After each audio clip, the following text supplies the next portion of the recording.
something curious about this broadcast. Audition libre.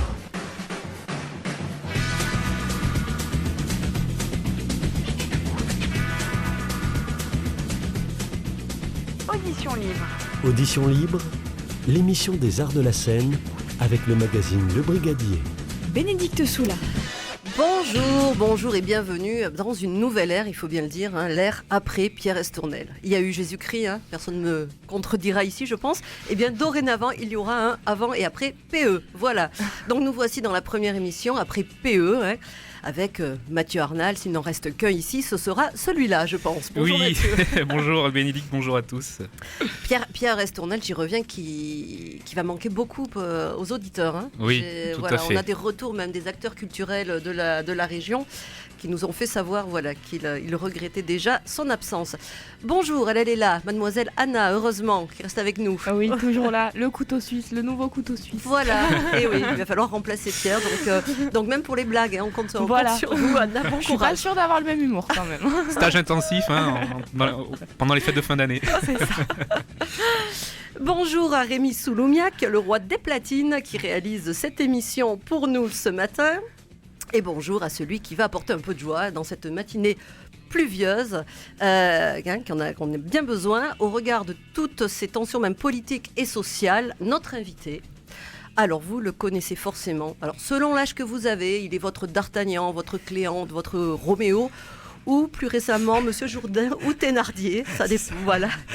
Son duo comique avec Muriel Darras est devenu l'un des plus fameux de la région.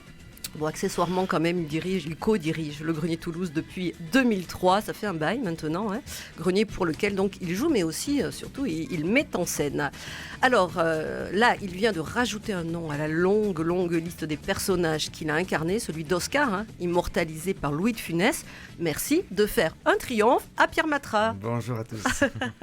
Bonjour Pierre. Alors Pierre, je vais vous dire une petite phrase. Est-ce que vous pouvez me donner la réplique avec la voix de Louis de Funès? Alors, c'est tout simple. Je vais vous dire une petite phrase et vous allez juste me répondre. Quoi? Mais c'est pas possible. Mais Bénédicte, je ne suis pas imitateur. Mais on s'en fout. Sinon Mathieu le sait. Alors, non, je ne fais pas de Funès, moi. Pierre, vous comparaissez en audition libre. Non, c'est pas possible.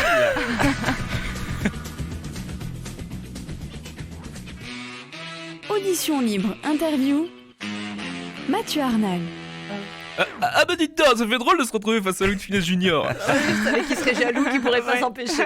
Non mais sans déconner, ça va de Funès à un moment. Bon alors Pierre Matra, on sait que vous êtes un grand fan de Louis de Funès, et c'est Noël avant l'heure pour vous, puisque cela fait des années que vous parliez d'Oscar à vos camarades du Grenier de Toulouse et que vous jouez avec eux jusqu'au 31 décembre à l'Escale de Tournefeuille, cette célèbre pièce. Alors pourquoi cette pièce justement vous tient tant à cœur? Pas pour des raisons de jeunesse, je dirais. C'est votre voix là? C'est ma voix. Là, c'est vraiment ma voix. Enfin, ma voix du matin, je tiens à préciser, qui ne sera pas la même ce soir. Non, c'est vraiment un des films qui m'a le plus fait rire de toute ma vie. Avec La Grande Vadrouille, je suis vraiment Louis de Funès est mon idole absolue. C'est un immense comédien. C'est lui qui m'a. Et Bourvil aussi. Aussi, bien sûr, bien quand sûr. Même. Et il m'a, je sais pas, j'ai voulu faire ce métier en regardant ses films, tout simplement. Donc déjà, il y a quelques années, quand on a créé le Bourgeois Gentilhomme, Stéphane Batt, le metteur en scène, et mon ami m'a poussé un peu dans un personnage qui, paraît-il, semblait ressembler un peu à Louis de Funès. Et on s'est dit, il y a 4 ans, pourquoi pas monter Oscar, qui est un très très grand vaudeville. C'est très très bien écrit, de Claude Magnier. Et en essayant de ne pas faire du Louis de Funès, évidemment, ça n'avait aucun intérêt de faire un pastiche ou de faire une parodie ou pas l'imitation. Donc c'est tellement bien écrit que les personnages existent, voilà, au-delà de Louis de Funès ou Pierre Mondy qui l'a. Oui, parce que c'était une pièce de théâtre avant le film, c'est ça. Oui, et c'est Pierre Mondy qui a créé le rôle au absolument. théâtre. Voilà, c'est ça. Voilà. On a retenu Louis de Funès, mais on a retenu Louis de Funès qui lui a fait exploser, c'est vrai, grâce à son talent. Mais Pierre Mondy était très talentueux aussi. Et Jean-Paul Belmondo qui jouait le rôle du comptable. Exactement, de Claude Rich au théâtre. Aussi, Au cinéma, pardon. Voilà, donc on a fait une lecture il y a quelques années et on avait quand même toute la distribution. On avait Laurent Colombert, clairement, c'était le masseur. Laurence Roy en Madame Barnier, Claude Jansac, c'était au-delà bien. du... Il n'y a que la couleur finalement qui change. Exactement, que la couleur de cheveux qui changeait. On avait Loïc dans Claude Rich, on avait Muriel dans La Bonne qui devenait baronne. Enfin bon, on avait tout. On s'est dit, pourquoi ne pas le faire alors. Cédric Guéry, donc, qui joue le chauffeur Oscar. Exactement. En alternance avec Yoann Villepastour. Enfin, il joue 2-3 fois, voilà, je crois. c'est ça. Johan joue ce week-end. Et puis, il y a Joanne Guillet qui joue merveilleusement la fille caractérielle qui pleure tout le temps. Il y a Roselle Michon qui n'était Juliette qui joue Jacqueline. Enfin, bon, il y a tout le monde qui est là et c'était une évidence, en fait. Ce qui nous retenait, en fait, c'est de se dire, ah là là, il va y avoir la comparaison avec Louis de Funès. Et entre-temps, on a fait un air de famille. On a créé un air de famille et on avait très peur aussi de la comparaison. Et en fait, quand les pièces sont vraiment très bien écrites, quand ça tient pas sur uniquement le jeu des comédiens qu'on connaît au cinéma ou au théâtre, voilà, c'est bien écrit, donc il suffit d'interpréter ça comme un Molière, comme un Feydeau, comme un Shakespeare, et puis les personnages sont là, quoi. Alors, rappelons à nos auditrices et à nos auditeurs l'intrigue qui tourne autour de Oula, l'homme bonne d'affaires chance, hein. Bernard Bertrand Barnier. Barnier, que vous interprétez et qui donc va vivre une des journées les plus folles de sa vie. Oh là là, oui, mon Dieu. Comment vous dire ? Eh bien, il est On ne pourrait réveillé... pas faire pire que Stéphane Ball qui a tenté de nous résumer le Guitry la dernière fois. Oh mon Dieu. Alors, Donc, bonne chance. Voilà, Non. donc ça sera forcément mieux. de toute En manière. fait, tout simplement, Monsieur Barnier se lève tôt le matin parce qu'il est réveillé par un de ses comptables qui vient lui Christian Martin, qui vient lui annoncer quelques mauvaises nouvelles. Il vient lui demander une augmentation, mais pas seulement. Colossale, l'augmentation, et il vient tout ça pour lui dire qu'il a besoin d'une augmentation parce qu'il va épouser il voudrait demander la main d'une jeune fille qui est issue d'une famille très riche, donc il a besoin. Christian Barnier est très gentil, dit bon d'accord, allez, je vais vous augmenter un petit peu. Et puis il dit vous pouvez aller faire votre demande en mariage, et il fait la demande en mariage, et en fait c'est la fille de Christian Barnier, de Colette, voilà. Yoann Guillet. Voilà, exactement. Il vient demander la fille de Barnier en mariage. Et en plus, il lui dit qu'il lui a volé d'argent. Et voilà. Donc il y a tout un tas. Le premier quart d'heure, c'est un florilège de mauvaises nouvelles pour ce pauvre Bertrand Barnier. Et après, il y a plein de quiproquos qui arrivent. La bonne qui doit partir, des valises où il y a des bijoux, de l'argent, des sous-vêtements de Bernadette. Il y a 3 valises qui se mélangent. Enfin bon, c'est hyper drôle. C'est très très drôle. Grotesque, folle, populaire, en somme. Ouais. Et comme le disait si justement le grand Jérôme Savary, suce à la psychologie de la cuisse. Exactement. Georges Lavaudan aussi l'avait dit suce à la psychologie du muscle, rien que du muscle, quand il avait monté le fil à la patte. Moi je préfère la cuisse, mais bon. Une cuisse musclée. Voilà. Il y en a qui préfèrent l'aile, moi je préfère la cuisse. J'en étais sûr, tout ça pour en arriver là, Voilà. parce que je le connais. De Funès, Coluche, bon, voilà. Toujours retomber Tout sur ses ça pattes. pour arriver à l'aile ou la cuisse. C'est ça. On l'a vu, mais alors arriver de très loin. On reste dans le populaire, hein. Enfin bon, on est bientôt à Noël, donc. Alors, parlons de l'atmosphère très flashy qui se dégage de cet Oscar mis en scène par votre vieil ami Stéphane Bach, puisque vieil ami, Oui, il va pas il va extrêmement Déjà qu'on lui a dit qu'il était brouillon. très vieil ami, pardon, excusez-moi, très vieil ami, puisque nous retombons dans les années 70, cette atmosphère-là. Ah oui. Pourquoi ? Parce qu'elle est flashy, elle est pop, elle est colorée. Il y a ça, mais il y a aussi la pièce on ne peut pas la mettre dans les années 90 ou 2000, c'est pas possible parce qu'il y a quand même socialement des choses qui se disent et on est très années 60-70. Et ensuite, esthétiquement, c'est quand même super bien cette période. C'est vrai que c'est très pop, c'est très flashy et en même temps, c'est flashy mais élégant parce que c'est un homme d'affaires assez riche. Donc le décor n'est pas juste années 70 pop, il est très art déco pop, je dirais. Oui, comme chez les Pompidou, quand ils avaient remeublé un petit peu l'Élysée. C'est ça. Je me souviens. C'est ça. Donc c'est très chic quand même, mais très années 70, les costumes très années 70. Vive le Cantal. Le Cantal pop. Le Cantal pop, voilà. Oh ben dis donc. Donc pour les décors, c'est Marco et Baertich pour la conception des décors. C'est eux qui ont conçu. Voilà. Ensuite, c'est surtout une artiste extraordinaire, une artiste peintre qui a fait tout le décor, qui s'appelle Lorena Hassine, qui est merveilleuse. Et c'est elle qui nous a fait un décor absolument sublime. Les gens sont sidérés par le décor. Ah oui. Et aux lumières, Alessandro Pagli. Toujours Alessandro qui éclaire ses lumières. Il a fait Dorian Gray, il a fait Les Misérables, il a fait Désiré, il fait toutes nos créations lumière. C'est un petit génie, un grand génie. Venons-en à présent à la scénographie, qu'on peut qualifier d'olé olé, puisqu'elle n'est pas sans rappeler la forme d'une arène.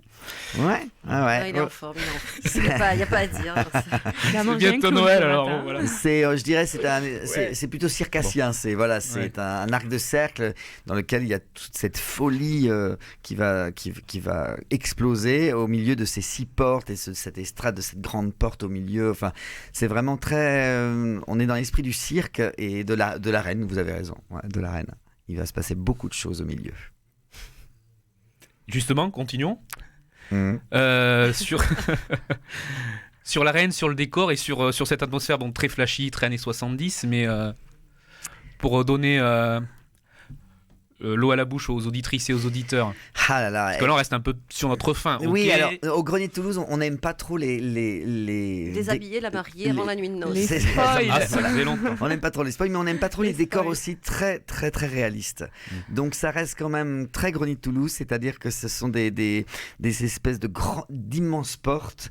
Voilà, il y a 6 immenses portes qui entourent le théâtre, et ces portes sont comme suspendues dans l'air avec des décors, de la peinture absolument magnifique. Mais ça reste un décor de théâtre. C'est pas les 3 murs comme ça, à Paris, qui sont très bien faits. Mais nous, on sait pas faire ça. Nous, on préfère dire quand même qu'on est au théâtre. Et c'est juste des éléments qui nous rappellent que on est dans les années 70 dans un très très bel appartement, mais on est quand même au théâtre. Et c'est très très beau. Moi, j'ai une question, Mathieu, si vous me permettez. Je vous en prie. On s'était rencontrés, enfin, on s'était téléphoné plus justement avec Pierre, justement pour parler d'Oscar, Ouais. pour le Brigadier, vous vous en souvenez. Et alors, vous m'aviez confié à l'époque que vous souhaitiez pousser la chansonnette, mais que vous ne saviez pas si le metteur en scène Stéphane Blatt, en l'occurrence, serait d'accord. Alors, c'est le verdict. Ah là là, je Vous crois chantez, que... vous chantez pas. Et malheureusement, je ne chante pas. Enfin, Oh. malheureusement pour moi, heureusement pour tout le monde, je chante pas. Mais Les sirènes du port d'Alexandrie. Oh, c'est Stéphane, alors. c'est- je crois que je suis bridé dans ma création vocale. Oui, c'est ça. Ouais, non, bon. Il vous a bridé ou c'est volontaire? Non, il m'a bridé. Je sens que ma carrière de chanteur est très limitée au Grenier de Toulouse. Alors qu'on sait tous On qu'on sait- a le nouveau Sinatra là. Exactement. Le nouveau Mike Brandt est là, C'est ça. il est à portée de main. Il faut peut-être dire aux Et auditrices d'oreilles. auditeurs qui n'ont pas vu le Bourgeois gentilhomme, on fait référence à ça et à Ouais. votre performance vocale dans Voilà, cette adaptation. Ah, ce Laisse-moi l'aimer. Laisse-moi t'aimer. t'aimer par Pierre Matra. Mais je me suis rattrapé dans Roméo et Juliette où je chante aussi, mais un autre style encore. Bon, et là, Oscar, non. Alors, Non, je chante pas du c'était le tout. moyen non. de te différencier Eh de ben Louis de non. Funès, dont on ne connaît absolument pas la voix quand il chante. Non, mais C'était- non, je ne chante pas. Mais ce soir, je vais tenter un truc. C'est un argument. C'est un argument, voilà. C'est Pour un bien me argument. différencier de Louis de C'est Funès, ça. il a jamais Je vais chanté. le dire à Stéphane. Pour bien me différencier, il faut que je Je chante, chante. Stéphane. C'est uniquement artistique. Hein, c'est un choix artistique. Évidemment, vous ne singez pas de Funès, alors Non, du tout. comment vous avez appréhendé ce rôle? Alors, Vous qui avez tellement vu de Funès, tellement vu cette pièce, qui a c'était été le biberonné à cette pièce. problème du départ, les 15 premiers jours de répétition. J'avais la musique de Louis de Funès dans la tête. Donc, la façon de dire, sans imiter aussi brillamment que vous imitez beaucoup, là, Je vous en prie. Mathieu. mais- Je suis honoré. Donc il a fallu casser un petit peu le rythme musical du phrasé de Louis de Funès que j'avais malgré moi en moi. Donc ça a été le travail, mais comme la pièce est hyper bien écrite, franchement on a ramené le personnage à moi, à ce que je suis, et donc c'est très différent. Les gens là, depuis on a commencé il y a une semaine, me disent que vraiment il n'y a aucune imitation de Louis de Funès, et heureusement, parce que ça aurait été une Et même, catastrophe. j'ai entendu dire qu'il préfère Pierre Matra à Louis de Funès. Ah oui, C'est alors, dire ça aurait- la performance. Ça, c'est l'alcool que vous qui fait faites, dire ça aux gens. C'est tout, il n'y a rien de plus. Peut-être qu'on peut revenir un À petit peu. consommer donc, avec Ah, bah, bien modération, même à évidemment. l'escale. Même à après. l'escale. Peut-être qu'on peut revenir rapidement pour terminer évidemment sur la distribution. Hein, on l'a évoqué, mais quand même Loïc Carcassès donc qui joue le comptable, hein, le futur gendre. Et que les gens subtilement préfèrent arrogant à et Claude désinvolte. Rich apparemment. Ah, J'ai c'est cru entendre ça. Non, ça c'est faux par contre. Loïc, tu nous entends. Loïc qui ne jouera pas torse nu cette fois-ci pour la première Ah. fois depuis des années au Grenier de Toulouse. Alors Pierre chante pas, Loïc, non, là, Non, là, mais je c'est suis un nouvel- très déçu. une Stéphane Blatt, Une nouvelle Viendra-t-on ère la semaine commence. prochaine? Une nouvelle ère au Grenier de Toulouse commence. Il garde la chemise et je ne chante pas, donc vous voyez, c'est... Donc Loïc Carcassès qui joue le comptable, Laurent Colombert, Alors qu'il fait un le masseur, masseur, écoutez, tous les soirs, on ne sait pas si on va tenir. C'est terrible, parce que C'est un super improvisateur aussi. Et franchement, cette tête ce comédien quand même qui a joué Jean Valjean, qui a joué Meursault dans L'Étranger. Il peut jouer aussi les benets. Et, c'est au-delà de ce que vous pouvez Alors, imaginer. il est dans ce survêtement vert que Oui. j'ai aperçu. Oui, il est, d'accord. c'est ça. Oui. C'est ça. Rien que déjà, voilà, rien que le C'est survêtement. à mourir. De toute façon, on a eu Ça a l'air déjà, on a terrible. joué quoi. Pour l'instant, on vient de commencer 4 fois, on a eu 4 fous rires sur scène. Entre lui et Laurence, si vous voulez, c'est impossible de tenir. C'est vraiment Laurence, justement. Laurence, Madame Barnier, qui Eh fait Claude Jansac, le rôle de Claude Jansac. C'est comment vous dire, c'est un rêve de. Les très belles répliques sont avec Claude Jansac et Louis de Funès. Donc, j'avoue de faire ça avec mon amie Laurence Roy, qui est une immense comédienne, mais ça nous fait mourir de rire tous les soirs, quoi. Vous lui avez dit ma biche. Non, alors non, ma pas biche, cette pièce, c'est dans c'est Hibernatus. Mais je ne lui c'est dis pas pas ma ça. biche. Ouais, c'est dans Ah, Hibernatus. d'accord. Mais non, je ne lui dis pas ma Je biche. croyais que c'était dans les gendarmes. Moi. Ah, vous avez raison, c'est aussi dans Les Gendarmes. Oui, il l'a dit plusieurs fois. Oui, dans Ouais. plusieurs films. C'est Ouais, sa ouais, biche, hein. c'est sa biche de toute façon. Donc. Mais c'est ma biche à moi, Laurence aussi. Biche, sa biche, lorsque. Bon. Tout le monde Autre, va chanter en ce moment. autre chose à Je suis le rajouter Stéphane à Bach de votre cette audition émission. libre, cher Pierre Matra? Bah non, seulement que c'est un rêve de gosse qui se réalise, quoi. Et puis comme ça fait 4 fois qu'on le fait, là, voilà, ça se passe hyper bien. Les gens sont morts de rire. Ils rigolent. Beaucoup aussi, le texte est vraiment super. On redécouvre le texte qui est vraiment Oui. on n'avait pas eu ça depuis Feydeau, je pense. Il y a eu plusieurs choses quand Feydeau est mort. Voilà, on a laissé tomber un peu le vaudeville et puis c'est vraiment le vaudeville qui a re-explosé les vaudevilles. C'est brillamment écrit. Il y a du Molière dedans. Il y a les quiproquos à la Molière. Il y a les quiproquos à la Feydeau. C'est brillamment écrit. Il y a un rythme insensé. Il y a des twists incroyables. Tout Et le pas long de qu'à la Saint-Tropez. pièce. Et pas qu'à Saint-Tropez. Mais c'est un festival. Mais moi, je ne peux pas vous suivre le matin, Mathieu. Il est trop tôt. Mais Un café pour la 2, pour monsieur. non, vraiment, c'est un petit bijou. Alors, on va rappeler quand même les infos pratiques, Oui, c'est-à-dire jusqu'à Oscar se joue jusqu'au 31 décembre Oui. avec champagne. Hein. Il y a du Alors champagne. le 31, il y a 2 dates, il y a 2 horaires. quand. Alors, pardon. le 31, il y a 2 dates. Oui, oh, bon, écoutez, ça va maintenant. c'est Ah oui, il y a le 31, il y a la Saint-Sylvestre. Oui, C'est effectivement. ça. On joue à 18h et à 22h. D'accord. Ah, 22, Voilà. d'accord. Donc à minuit, je meurs, hein, parce que autant vous dire que c'est hyper physique Ah. comme rôle. Donc voilà, deux horaires, 18h, 22h avec champagne et tout. Donc on va fêter ça Ah, la super. fin d'année. À l'escale de Tournefeuille, Oui, bien toujours, évidemment. Voilà. Toujours. Merci. Et jusque-là, donc du mardi Au dimanche. Au dimanche. Oui. Voilà. Ouais, On peut rappeler l'horaire le soir. c'est 20h30 du mardi au samedi et le dimanche c'est 16h. Super. Et puis c'est Oscar quand même, c'est un prénom qui me poursuit au théâtre, j'ai l'impression. Je Et sais pas oui, s'il y en a un alors c'est pas troisième. la même chose. Vous êtes Ah double non, Oscarisé, Je puisqu'effectivement, suis double Oscarisé. on rappelle la belle aventure avec Oscar et la Dame Rose, adaptée du livre d'Éric Emmanuel Schnitt. Ah ouais, tout à fait. Je Oui, jouais lundi soir, je jouais à côté de Lille, À Douai. Oscar et Dame Rose à Mhm. Douai, et mardi je jouais Oscar l'autre cette fois-ci Ah, il avec faut, toute il faut l'équipe. pas se tromper. Oh, il y a peu de chance. Hein. Je vous cache pas que Dans le l'atmosphère est costume, très parce que différente. Le pyjama, Et puis il y a les pyjamas dans les deux, donc faut pas que je me gourre. il y a le bonnet de nuit dans un. C'est ça. Faut que je me recentre. Merci Pierre et merci à son pyjama. On poursuit avec la critique de Bénédicte Merci. Soula. Tout de suite. Audition libre. La critique, Bénédicte Soula. Oui, Bénédicte, vous étiez donc au Théâtre Sorano pour L'Assommoir, le célèbre roman naturaliste d'Émile Zola, revu et corrigé par le collectif Ozo. Bah oui, je crois que je vais refaire tomber l'ambiance. C'est dommage qu'on avait bien rigolé là avec Pierre. Et Quand il y a des Oscar. bouteilles qui s'éclusent dans cette Oui, pièce. bon, écoutez, je vais pas jouer le suspense. J'ai quelques réserves sur cette pièce. Je suis désolée parce que voilà, c'est vrai qu'on était dans la rigolade. Alors, c'est étonnant parce que c'est un jeune collectif et vous savez, pour en parler beaucoup ici et dans le Brigadier, à quel point j'aime les collectifs. Hein, depuis les Chiens de Navarre, le collectif d'ores et déjà de Sylvain Creusevaux jusqu'au nouveau, donc les Bâtards Dorés par exemple. Méga Super Théâtre, le Raoul Collectif, le groupe Nabla, donc ça c'est des groupes belges. Celui-ci, qui plus est, vient de Bordeaux avec la même formation que les Bâtards Dorés, par exemple, le collectif Ozo. Deuxièmement, c'est une adaptation très libre de Zola, vous l'avez dit Mathieu, et vous savez que j'aime et Zola et la liberté. Troisièmement, le spectacle est présenté au Théâtre Sorano, dont l'expertise en termes de programmation n'est plus à démontrer. Tout à fait. Eh bien, malgré tout cela, je suis passée à côté de cet assommoir et parfois même j'étais un petit peu agacée. Assommé. Allez-y, continuez, Alors. je vous en prie. Je voulais la faire depuis tout à l'heure, quand même. Bon, alors voilà. Alors, l'idée de cette pièce, sous la houlette du metteur en scène, je ne vais pas réussir en plus à dire son nom, c'est terrible, David Chesienski, Parfait. Ça a l'air pas mal. Hein. Et donc la suivante, 6 jeunes gens, 3 couples mixtes. Alors il y a Coco pour Corinne, il y a Véro pour... Véronique. Oh, trop fort. Cécé pour... Cécile. Et non, Cédric. Ah, c'était le piège. Suzanne, il y a Damien, et puis il y en a un autre dont j'ai oublié le nom. Bon, et tous ces jeunes gens racontent leur assommoir. Bon, pour ceux qui auraient oublié Pierre Matra, leur année de 3e au collège, je vous fais un petit résumé. Oh là là, Muriel Darras m'en parle suffisamment de l'Assommoir, c'est son œuvre préférée. Ah oui, Ah oui, c'est vrai, exactement. À Muriel, alors. Ouais. Donc, l'histoire se passe dans le quartier de la Goutte d'Or à Paris, où Gervaise, qui a 2 garçons à élever, Claude et Étienne. voilà, Lantier, est abandonnée par son conjoint, donc Lantier.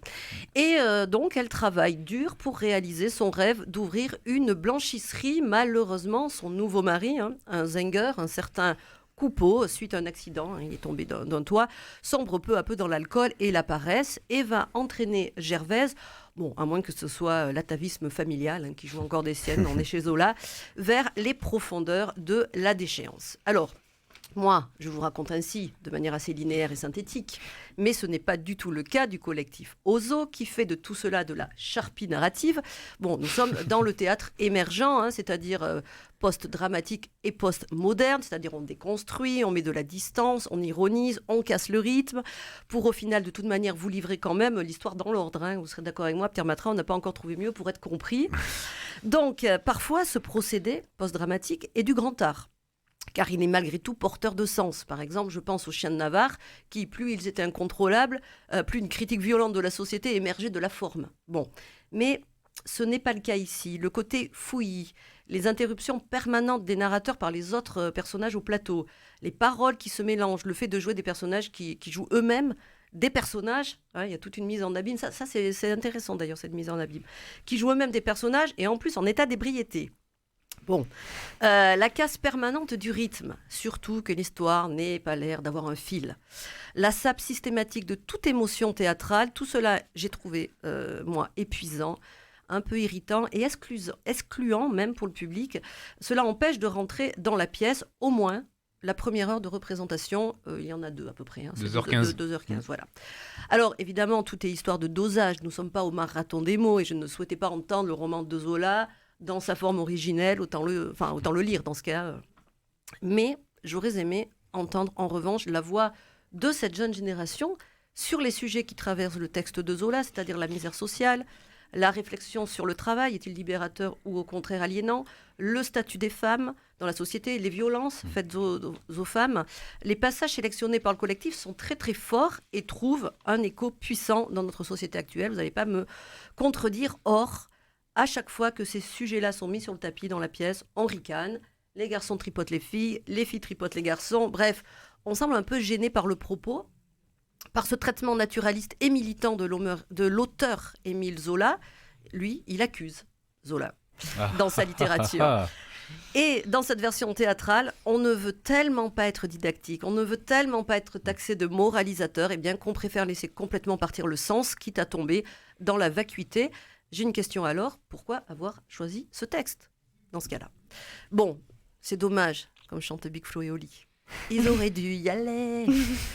Dans ce texte de Zola, ils auraient dû y aller plus franchement. Vous vous égarez, cher Bénédicte. Pas du tout, j'avais pas de raison, tout le monde chante ici sauf moi. Bon, donc, même déshabillé, même déguisé, même jouant les alcooliques en chantant du Johnny à la manière de Powo, même en racontant des blagues sur les handicapés, tout ça ils l'ont fait.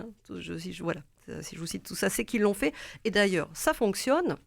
Le jukebox également en fond de scène qui escorte les différents chapitres de l'Assommoir. Ça, c'est une formidable idée également. Un jukebox qui vous plairait beaucoup, Pierre Matra. Très années 60. Ah, très bien. Les comédiens, globalement, sont bons. Salut les copains. Ouais. Les comédiens aussi sont très bons, il n'y a rien à dire. Moi, j'aime beaucoup celui qui joue Damien avec son look de jeune rockabilly des années 50. Voilà. Mais encore une fois, la sape du rythme, que j'ai déjà évoqué, je ne vais pas y revenir, tout au long de la première moitié a eu raison de mon intérêt. Si la pièce, dans son intégralité, avait ressemblé aux 40 dernières minutes, j'aurais probablement une toute autre critique à vous proposer aujourd'hui. Encore une fois, c'est dommage. Et vous aurez, Mathieu, le bon goût de remarquer que je n'ai fait, moi, aucun jeu de mots à partir du titre « L'Assommoir ». Peut-être moins assommant, l'agenda d'Anna.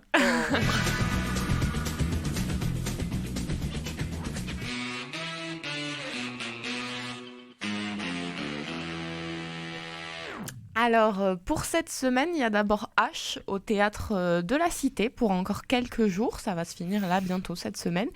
Une pièce qui est réalisée par Aurélien Bory pour clôturer sa trilogie de portraits de femmes, où il a voulu d'ailleurs mettre en avant non pas l'espace comme il fait d'habitude, mais, vous vous en doutez, la femme en elle-même.